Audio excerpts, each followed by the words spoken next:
Alright guys, it's time for off-season prep for the race car. My buddy's coming down. We have a bunch of work to do, so we're gonna try to get as much weight out of the car as possible. I also gotta go through basically the whole car to make sure that the car is reliable and competitive like it was this past year. So first things first is I gotta take all the body panels off.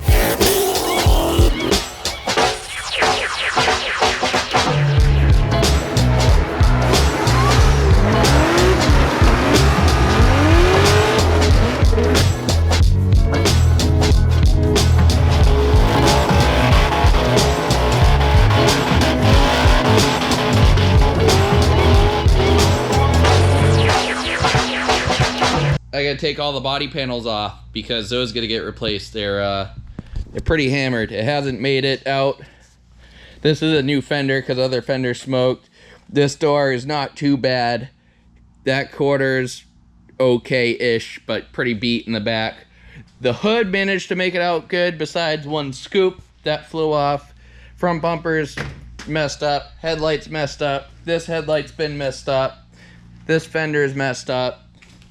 The Whipple, she's great. Texas Speed Motor, she's great. Still having weird issues with the transmission. It was going into reverse funky, but yeah. Rocker's kind of falling off. This door's been through hell. This quarter's been through hell. She's seen some stuff. The bumper basically been through hell. The trunk almost made it out alive, almost, but the wing actually held up good. We might reuse that. I like the way it looks anyway. So yeah, not any big changes that I could foresee. I'd like to do some stuff, but that depends on budget.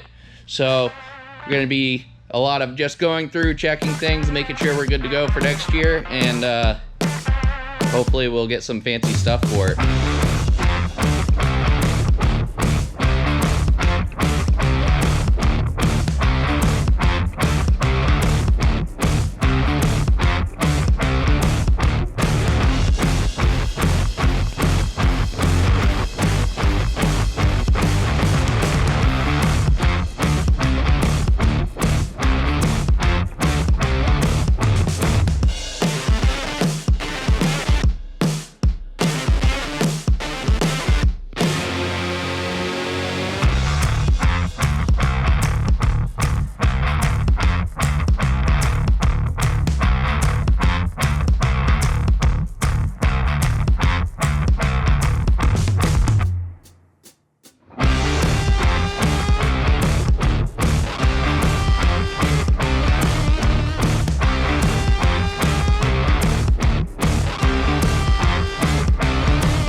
Trying to train the dog to not be scared.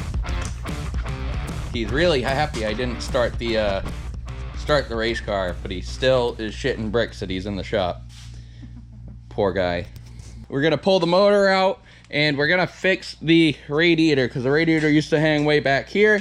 So we're gonna tuck it in nice right where it should be, like up here. We can trim all this back half down and save some weight. And we're gonna see if we can get anything else from the tunnel and front half of the car once we pull the motor out to hopefully get this thing down to a reasonable weight since we're so damn heavy.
Okay, we got the motor on the stand, and I already checked the bell housing on the back of the motor. The bell housing read exactly what we read last time, which was 9 thou. It's just within spec, but we are still having issues. So we found there's a little bit of damage to the clutch, nothing crazy for a whole season on it. So we're gonna get that rebuilt, and we'll send the transmission out to see if there's any issues in there, because I can only see so much. I'm not too familiar with them. So I'll send that out, and we'll have to take this motor apart to just look it over. I want to check the bearings, do fresh head gaskets, just some simple stuff on it.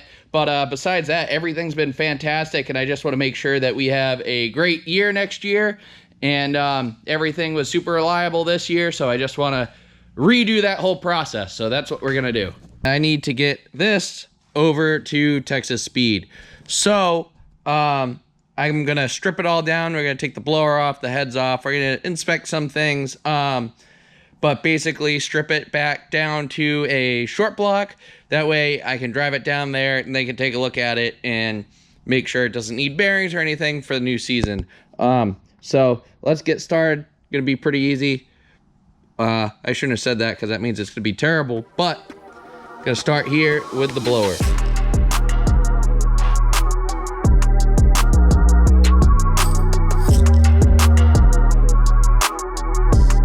So these are the reasons why we take things apart. We beat the absolute crap out of everything. It was running fine, but there is quite a bit of wear on these rotor packs, and I'm not really sure why. So it could be normal, but it doesn't look it to me, so I'm going to send some pictures in a video to Whipple. They'll get back to me. But yeah, we got some metal shavings and stuff that must have been shot up into here, and hopefully not too much into the motor, because it does have to go through the intercooler. So they'll take a look at all that stuff, and hopefully it's nothing serious. Hopefully it's fine. We inspected our bearings. The bearings feel fine.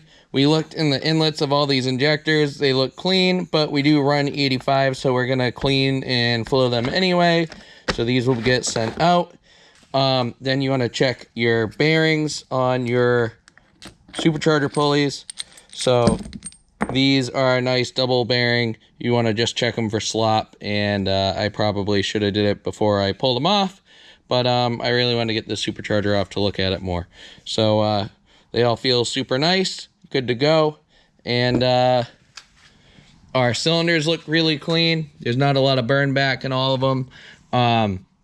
I need to make sure that I vacuum this off before I go any further with the heads, because I don't want rocks getting stuck in there. Next up, we will be pulling all the front accessories off. I want to do that, and then I want to try to get the head off without pulling the header, because they don't leak. The headers are a super pain to put on and off. I don't plan to send the heads out unless they look bad, so I will look at them and inspect them. I don't expect them to have an issue, because we just had Kuntz redo them last year, and yeah, just go through everything.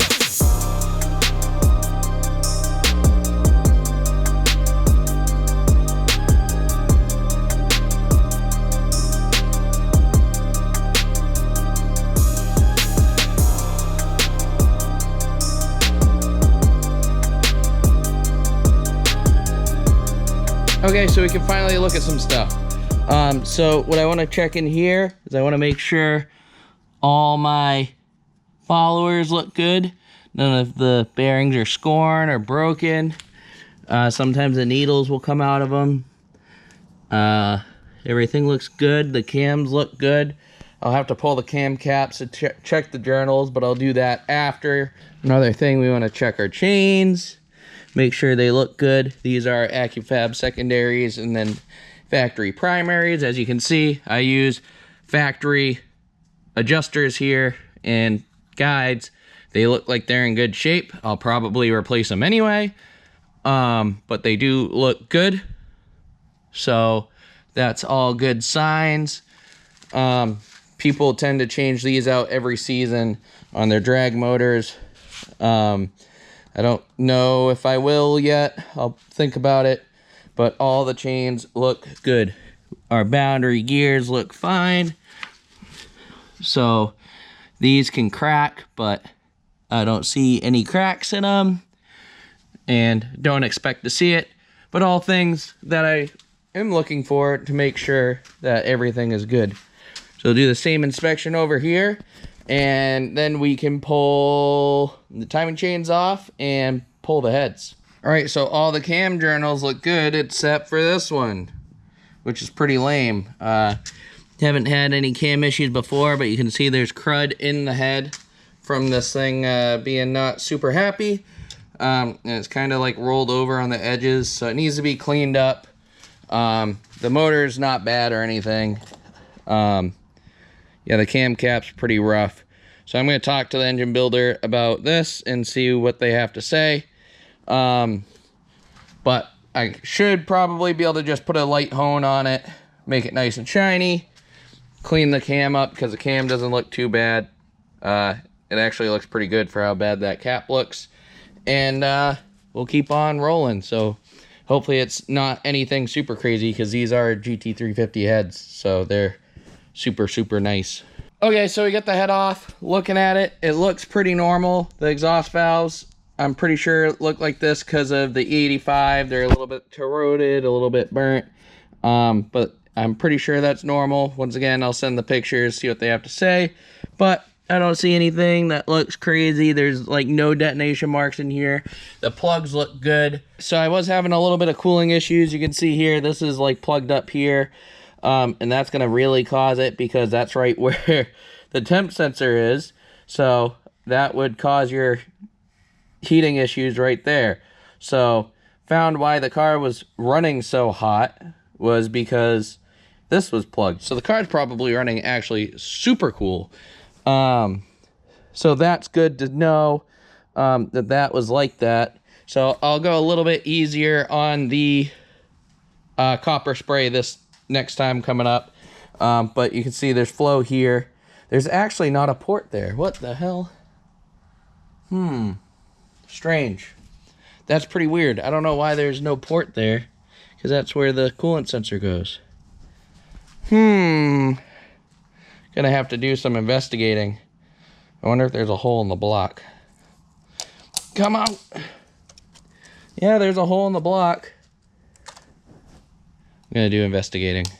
So I found something else. It looks like the cylinder head gasket was starting to let go between 4 and 3. So hopefully I can get some Predator head gaskets for it. This is a regular Voodoo head gasket. But I was looking here and you can kind of see where the seal is not super straight and there's kind of bulging out. And you can kind of see a little bit of black there. So that's telling me that there would have been a problem there. But luckily, we're tearing it down, new gaskets and stuff, and this is why we do it. So this side looks great. You get a little bit of metal in there, just like the other side from the supercharger, which is lame. But yeah, same thing. Looks great. There's no combustion gases going across this, so the head gasket actually looks fine on this side. The head looks pretty much the same on this one. Yeah, pretty much exactly the same on this side. So, looks pretty good. The cam journals on this side are perfect, so that's great. And so we'll just have to fix that one cam journal.